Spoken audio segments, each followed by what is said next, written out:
Legends of Tomorrow Season 2, Episode 16, Doomworld. Really great episode leading into the season finale, and I'm glad it's leading into the finale and it's the same story because I was really hoping that, things wouldn't, conclude in this episode because of course we know the heroes are going to win and at some point, things are going to go back to normal, but it's how they get to that point that's entertaining. And I really like what they did with this episode. Of course, we have history, not just history, but all of reality being rewritten.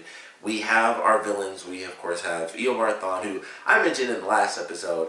I was really shocked he didn't just, they changed everything, just jump back to the future. So I was kind of surprised he didn't do that. But they kind of made a good case for it, where he's like this super genius and he gets to just be, whoever he wants, and he gets to create all these things. And, in order to actually kind of mess with the rest of the legends like the other villains wanted to do, he does have to stay in that time period in order to kind of, use like Stein and Jax to create this device, this like ultra mega, super reactor. So I like what they did with it.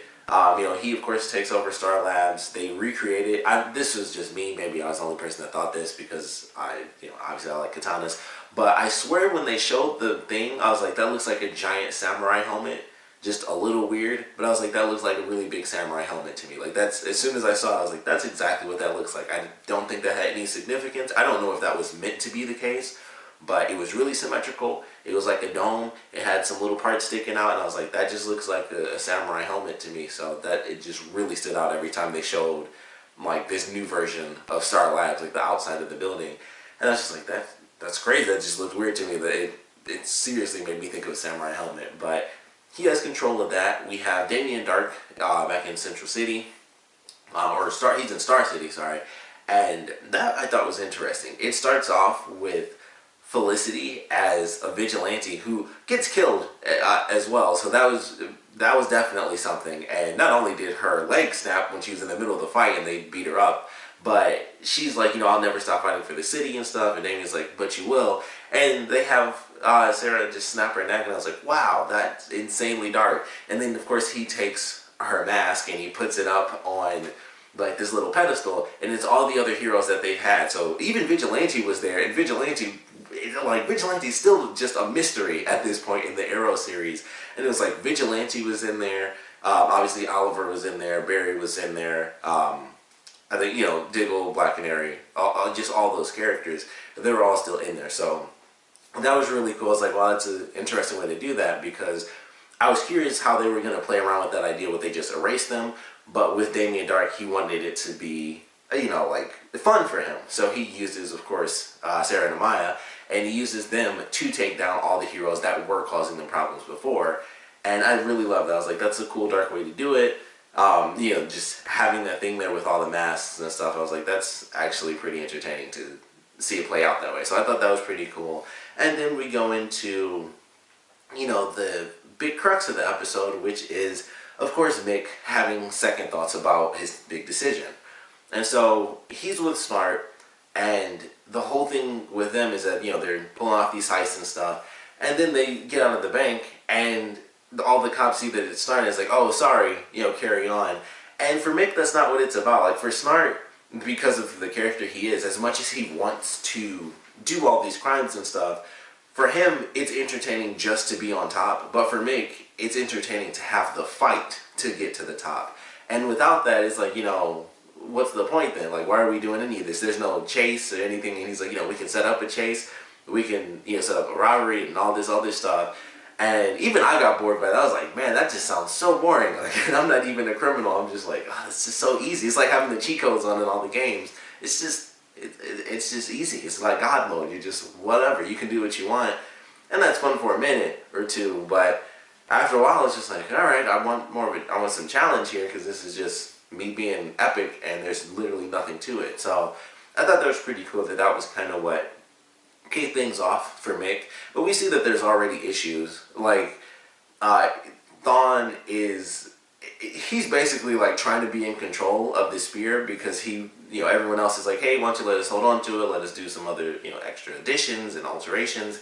And he's just like, no, I'm going to keep it safe. I'm the only one who knows how to use it. We find out that he destroyed the manuscript, which I thought was very interesting. he actually has Zoom, the Death Speedster, actually locked up, which I thought was pretty cool. Which I thought for sure that was going to get out. That might happen in the next episode, but it might not, considering they're going back in time. So I thought that was interesting, because I was like, oh man, like he has it locked up, but if somebody just, hops on over there, push a button or two, that thing's going to go straight for him, like, hey, you're still not supposed to exist. So I thought that was pretty cool. And of course, this thing still exists, because even though they altered reality, and this is something that I'm taking from Flash, they actually made an example of this, if you alter time or alter reality, you can't alter everything. Like, there's still alternate dimensions that are completely unaffected by anything you've done in your own reality. Like, their reality is the reality of Earth 1. If somebody came over from Earth 2 or Earth 3 or any other Earth, they'd be like, what the heck happened here? Like, they wouldn't be affected. They would know that everything was different about the planet. So this speedster, the Death Speedster, still being alive makes a lot of sense, because it's part of the Speed Force, and basically anything that's related to the Speed Force tends to be able to survive. As long as it's within the Speed Force, it can survive time changes in the timeline. It can clearly survive complete reality shifts and everything like that, and not just, new realities because of things done in the past, but new realities as in time being rewritten completely. So I thought that was pretty cool. I also love the fact that they made a reference to the beginning of this season with Nate, where he like runs in just like he did with Oliver in the beginning of the season. He's like, I have to talk to you, and he gets tackled and stuff. And he's like, something's wrong with history and stuff. And I was like, that's actually kind of cool. It's like he's just that character and he knows something's wrong. And in this case, it was actually due to the fact that he's having like these temporal scars, which I thought they were going to bring up the fact that that was happening because of Mick. But I guess that's just in general, even if, reality is altered, there will always be that thing in your subconscious. You just be like, something's weird, something's wrong here. But for the most part, if you don't have control over it, you're screwed.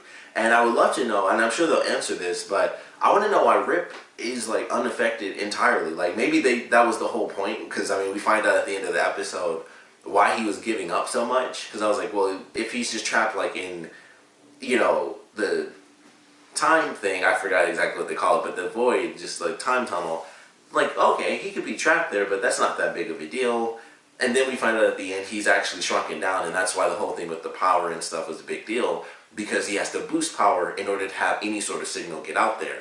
So I really love that, and I think that him being shrunken down and the ship being shrunken down and left with his memories was done on purpose, specifically considering the fact he's in Star Labs.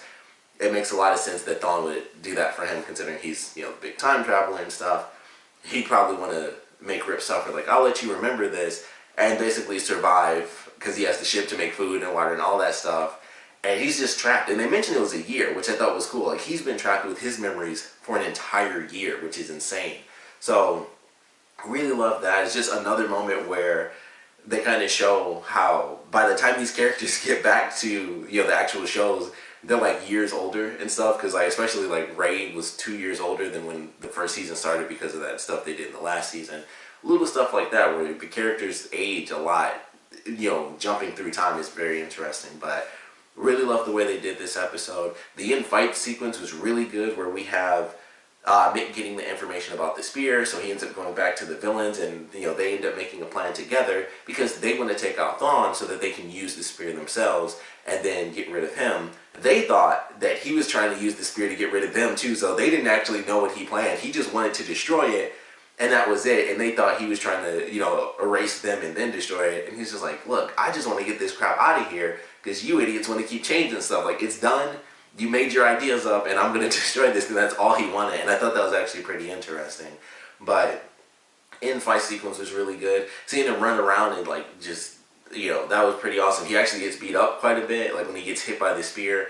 And he's sent flying across the room. That was pretty cool. And they have Nate and Damien, they're about to high five. And it's like, oh, we're not actually on the same team.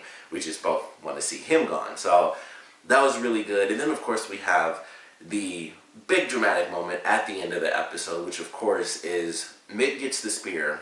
And he decides he's not going to listen to Snart anymore. He's not his dog. So he throws the spear backwards to Amaya. And she's like, all right, well, I'm going to change things back to the way that they should be. And Snart ends up hitting her with his freeze gun, and he actually freezes her and shatters her into pieces and kills her. So as dramatic as that scene was, because it was definitely still dramatic, the first thing I thought was, okay, all they gotta do is get the spear back, no big deal. They can rewrite history, that's all they gotta do. And then, of course, that's when Thawne gets up and he takes the spear and he just chucks it, and he actually does end up destroying it. I was like, well, what the heck is going to happen now? I knew they couldn't possibly be stuck. I knew that they'd have to travel back in time. So I was like, all right, well, they still have to figure out where Rip is. We didn't know where he was still. So I was like, all right, that makes it a bit more difficult for sure, but I know they can still save Amaya if they want to, and they definitely can. So they finally do what they're never supposed to do, and they decide we have to go back in time to where we've already been. And I thought that was really great, because that's all I could think of. I was like, all right, if they go back in time, they would either have to go back in time to basically where they are right now, or, you know, some other place further, like what they actually did, which was World War I believe it was. So, you know, it'll be interesting to see how that plays out. I would love to see, well, I was going to say I'd love to see how that even makes sense, but they explained it in the beginning of this season how even with alternate history, basically time changes in portions. So that's basically the same reason that Nate has like those memory fractures. Time, everything in the past still happened from the alternate reality. Basically, they made the new reality in the present, and then that has to go backwards in time, basically. So, you know, if they jump back in time fast enough, like they're going to do in the finale, they'll still be there, because otherwise with the new reality they never would have, you know, gone back in time to begin with and all that other stuff. But because it takes time for even new realities to kind of jump backwards, they'll still have the chance to get the blood of Christ and shatter the spear and stop this crazy alternate reality thing happening. They would technically wipe themselves away if that actually succeeds. The current versions of the characters would all be wiped away because their former selves would have succeeded, and so we never would have had the alternate reality. So that'll be really interesting to see how that plays out if they do decide, like, man, we're about to do this, and technically we won't exist anymore outside of our former selves. So everything we just lived through, like the past year of having these fake lives and all that stuff, is going to be wiped away. So I'm very curious how they're going to deal with that, because it's one of those weird things where it's like, yeah, it's the same characters, but they're almost not the same people because of that extra year of experience that they went through. Though it's a decent way to kind of backtrack on that year of, you know, aging and stuff like that. So I'm very curious how they're going to play around with that idea, but I'm really looking forward to this season finale. I'm sure they'll bring Amaya back. I'm sure that we're going to get to see some good glimpses as to where we're headed for the next season. We still have that weird stuff with Raid going back to medieval times and becoming king. So we still have stuff like that. We still don't really know exactly where things are headed with Amaya, if she will completely change history and, you know, save herself, or how that stuff might end up playing out. But I'm certainly looking forward to this finale. Of course, we'd love to know what you guys thought about this episode, so please comment below, leave me your favorite parts, least favorite parts. And normally I just ask, you know, what do you guys want to see in the finale, but with the task that they're, you know, taking upon themselves with going back in time to a time that they already went back in time to, I would love to know how you guys think that's going to conclude, because it's really hard to say. Like, I assume that they're going to succeed, but it makes me wonder, are they going to make a decision based on having lived these alternate reality lives? Are they going to change their minds on whether or not maybe, you know, Amaya should use this spear in the past and, you know, save herself and rewrite at least her chunk of reality and stuff like that? Or are they just going to let things play out as they will? Will they kind of save themselves and destroy the spear and then just back off and see what happens? Or are, you know, both versions of the legend's going to have a really big impact as to how things play out in this next episode? So looking forward to whatever they end up doing, but we'd love to know your theories on it. And of course, I want to know what you guys thought about this episode in general, so please comment below, let me know, and thanks for watching.